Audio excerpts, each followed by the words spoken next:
गुरुब्रह्मा गुरुर्विष्णु गुरुदेवो महेश्वरः गुरुसाक्षात् परब्रह्म तस्मै श्री गुरवे नमः।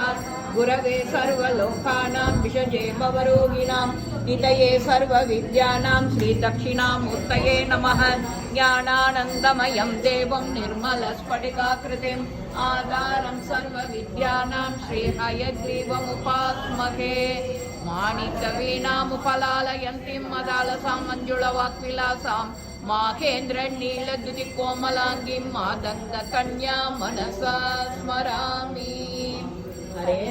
हरे राम राम राम हरे हरे, हरे कृष्ण कृष्ण कृष्ण हरे हरे, हरे राम राम राम हरे हरे, हरे कृष्ण कृष्ण कृष्ण हरे हरे, हरे राम राम राम हरे हरे, हरे कृष्ण कृष्ण कृष्ण हरे हरे। श्रीराम राम रामेति सुलेंगे। श्रीराम राम रामेति रमे रामे मनोरमे सहस्रनाम तत्तुल्यं राम नाम वरानने। हरिः ओम। शुक्लांबरधरं विष्णुं शशिवर्णं चतुर्भुजं प्रसन्नवदनं ध्यायेत् सर्वविघ्नोपशान्तये। यस्यत्र विदवक्त्राख्या पारिषद्या परशतं विघ्नं निघ्नन्ति सततं विश्वक्षेणं तमाश्रये। व्यासं वसिष्ठनप्तारं शक्ते पौत्रमकल्मषं पराशरात्मजं वन्दे शुकतातं तपोनिधिं।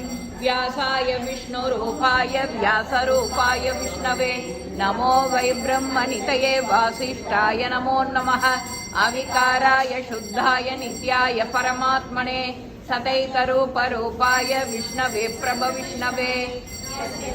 मात्रेण जन्म संसार बंधनात् विमुच्यते नमस्तस्मै विष्णवे प्रभविष्णवे। ओम नमो विष्णवे प्रभविष्णवे।